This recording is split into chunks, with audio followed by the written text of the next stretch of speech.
안녕하십니까. 이성수의 재토크 시간입니다. 자, 우리가 재무적 독립을 이루기 위해서 기준을 세우곤 하죠. 그 기준으로 많이 잡는 것이 순자산 10억을 만들기가 목표입니다. 자, 그런데 이 목표 같은 경우에는 2000년 초중반에 사람들 사이에서 널리 알려진 그러한 목표긴 한데요. 최근에 이 목표가 달라질 필요가 있습니다. 자, 오늘 제 토크에서는 이 점에 대해서 조금 다른 관점에서 이야기를 드릴 테니까요. 처음부터 끝까지 봐주시길 바라겠습니다. 자, 지금 현재 우리나라의 순자산 10억 이상 가구 수는 전체의 7%를 넘어가는 것으로 예상이 됩니다. 매년 통계청에서는요, 가계금융복지조사 결과를 발표를 하곤 합니다. 매년 발표를 하는데요.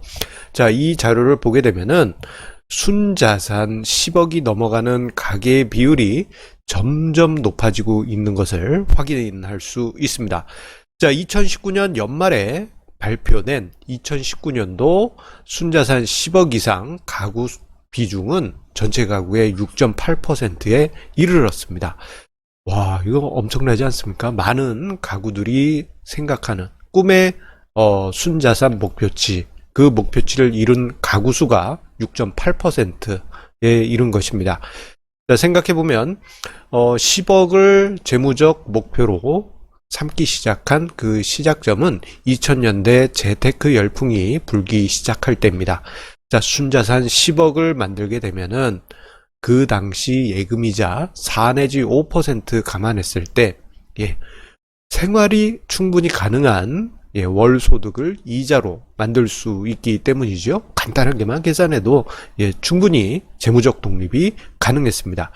자, 그 목표는 2000년대 내내 10억 만들기 열풍으로 계속 이어졌었고, 그 즈음에 주식형 펀드 중에는 10억 만들기 이런 이름이 들어가는 펀드들도 있기도 했습니다. 그만큼 이제 10억이란 목표는 사람들에게 엄청난 꿈의 숫자였습니다.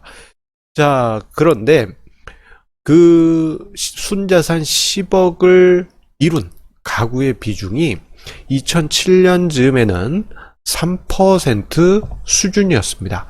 생각해보면 2000년대 초중반, 그때 이제 한참 순자산 10억을 목표로 해야 되겠다라고 사람들이 이야기를 하던 시기에는 대략 11% 정도의 가게만 순자산 10억을 돌파했는데 2007년에는 3% 수준으로 껑충 뛰어오르게 됩니다. 2000년대 초반에는 1%, 그리고 2007년 정도에는 3%까지 높아졌고요. 그리고 2010년대에 들어서 그 비중은 점점 높아지게 됩니다. 자, 2014년에는 4.1%, 그리고 이번에 2019년 통계청이 연말에 발표한 가계금융복지조사에 따르면은 10억 이상 가구 비중이 6.8%에 이르렀습니다. 와, 이거 6.8%면 생각보다 많은 가구들이 순자산 10억을 넘겼다라는 것을 미루어 짐작할 수 있고, 2020년 연초인 지금 현재 대략 추정해 보면은 저 자료가 2019년 봄에 6.9%니까 지금은 7%를 넘겼을 것으로 그렇게 미루어 짐작해 볼 수 있겠습니다. 자, 이렇게 순자산 10억 이상 가구가 가구의 비중이 늘어난 것뿐만 아니고 가게들의 평균적인 순자산도 크게 늘어났습니다. 2006년에 가계자산 조사 자료에 따르면요, 그때 당시 평균 순자산 보유액은 2억 4,162만 원이었는데 2019년에 평균 순자산은 3억 5,281만 원으로 46% 높아졌습니다. 평균치 자체도 높아졌고, 순자산 10억 이상인 가구 비중도 2019년에 6.8%, 그리고 2020년 초 현실적으로 7%는 넘어간 것으로 그렇게 미루어 짐작해 볼 수 있습니다. 와, 이렇게만 보면 생각해 보면 우리 집 순자산은 아직 저기에 이르지 못했는데 너무 답답하다라고 생각하실 수 있는데요. 제가 후반부에 결론을 아주 중요하게 다른 패러다임으로 이야기 드릴 테니까요. 끝까지 봐주세요. 자, 이제 생각해 보면 과거 2000년대 초반하고 지금하고는 순자산 10억 만들기 그 분위기가 순자산 20억 만들어야만 가능한 시대로 바뀌었습니다. 자, 왜냐하면은 지금 은행 예금 금리가 완전히 바뀌었습니다.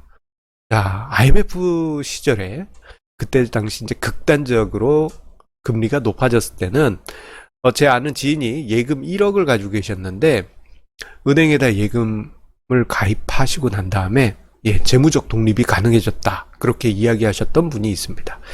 은행 1년 예금 금리가 20%가 넘어갔던 시절이었으니까요. 그때는 뭐 1억만으로도 충분히 재무적 독립이 가능했습니다. 자, 그리고 2000년대에는 순자산 10억을 넘어가게 되면은 예금 금리가 4 내지 5, 높게는 뭐 7%까지도 높아졌었기 때문에 충분히 재무적 독립 그 이상도 만들 수 있었지요. 그런데 제가 지난주, 지지난주 연속해서 이야기 드린 바와 같이 초고령 사회로 접어든 지금 이 시점에서는 시중금리, 시중은행 예금금리 1% 중반까지 내려와 있는 현재 이 상황으로는 순자산 10억으로는 재무적 독립이 불가능합니다. 심지어 이 1% 중반까지 내려온 예금금리는 추가적으로 더 하락해가지고 일본처럼 0% 예금금리대로 접어들 수도 있어요. 향후 초고령 사회가 심화되게 된다면 저 상황을 맞닥뜨리게 되었을 때 재무적 독립을 위한 어떤 목표 자산이 10억이 아니고 20억으로 높아지고 20억이 아니고 30억, 40억, 50억, 60억, 100억까지 높아진다 하더라도 절대 이룰 수가 없는 재무적 독립이 기준이 될 수밖에 없습니다. 자, 현실적으로 우리가 은행 이자로 또는 어떤 은행 이자율이 낮아지면 다른 어떤 여러 가지 투자 대상들의 기대 수익률도 낮아지는 부분이 있습니다. 그 시대가 되면은 순자산 몇십억으로 또는 몇백억으로도 재무적 목표 또는 재테크 목표로 잡기가 어려워지는 현실적으로 여러 가지 아이러니한 논리가 꼬이는 그런 상황에 우리가 맞닥뜨리게 됩니다. 생각해보면 현실적으로 그러지 않겠습니까? 심지어는 은행 예금 금리가 마이너스 금리가 됐을 때 과연 재테크 목표를 얼마로 잡아야 되느냐 그 자체에 우리가 고민을 하게 될 것입니다. 그래서 저는 오히려 2020년대 이 시대는 완전히 다른 관점, 완전히 다른 재테크 목표를 가져야 된다라고 이야기 드리고 싶어요. 자, 숫자로서 이야기하는 어떤 목표가 아닌 질적인 측면에서의 목표로 바뀌어야 되는 시대가 되었다. 저는 이 부분을 강조드리고 싶습니다. 앞에서 뭐 순자산 10억 넘어간 가구가 6.9%입니다. 여러분 뭐 힘내세요. 제가 그 얘기 하려고 하는 게 아닙니다. 이제부터는 재테크 목표, 어떤 재무적 독립, 파이어 그 목표, 그 목표를 어떤 숫자로서의 개념이 아니고 질적인 측면에서 접근할 필요가 있습니다. 그렇게 되면은 우리가 숫자로만 어떤 재무적 목표를 삼는 것보다 좀 더 쉽게 그 목표를 설정을 할 수 있습니다. 제 자신도 그렇고, 그리고 지금 현재 재테크의 목표로, 재테크에 어떤 목표를 두고 계신 분들 같은 경우 숫자로만 그 목표를 추구해왔죠. 숫자로만. 숫자 얼마 목표, 숫자 얼마 목표 이렇게 목표를 추구해왔는데 자, 그 마일스톤 이정표로만 쫓아가기에는 우리가 너무 힘듭니다.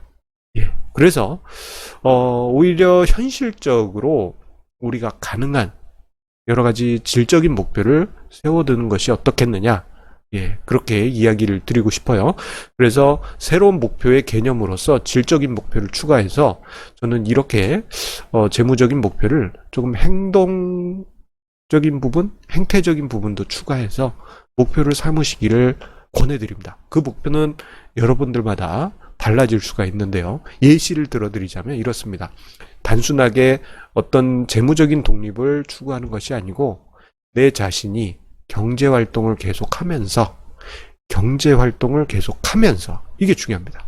예전에는 재무적 독립하면 아무것도 아니고 띵띵땡땡 놀면서 꽁으로 돈을 벌 수 있는 구조를 추구했다면 조금이라도 경쟁 활동을 계속하면서 재무적 목표를 숫자가 아닌 내 자신의 삶의 질을 높일 수 있는 수준의 재테크, 내 가족이 모두 다 함께 행복할 수 있는 재테크 기준, 예.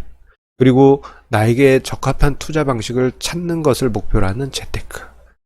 요렇게 어떤 질적인 부분으로 재무적 독립이나 재테크 목표를 바꾸어 가게 된다면 우리가 숫자만 보고 목표를 추구하는 것보다 좀 더 마음 편한 재테크 목표를 만들 수 있을 것입니다. 지금 위치에서는 우리가 몇십억, 몇백억 재무적 목표를 둔다 하더라도 재무적 독립이 불가능할 수가 있습니다. 여러분들 마음속에 생각하는 그 이상향과 거리가 멀 수 있습니다. 오히려 우리가 2020년대부터는 우리 자신의 스스로의 어떤 질적인 부분을 재테크의 목표로 그렇게 찾아가야 되는 시대가 되지 않았나, 그렇게 이야기를 드리겠습니다. 좀 추상적일 수도 있는데요. 우리 재테크 목표를 잡고 그 과정을 밟아가시는 분들 중에 요즘 아마 이런 비슷한 생각하신 분들도 계시리라 생각이 됩니다. 예, 예전에 비해서 재무적 독립을 위해서 너무 높은 산을 추구해야만 되네. 내가 과연 이룰 수 있을까? 이렇게 고민하시고 있다면 살짝 방향을 다른 관점에서 봐서 질적인 부분에 재테크 기준을 세워보시는 것은 어떨까요? 자, 오늘 이성수의 재테크는 여기서 마치도록 하겠습니다. 마음에 드셨다면 구독, 좋아요 꼭 눌러주세요. 감사합니다.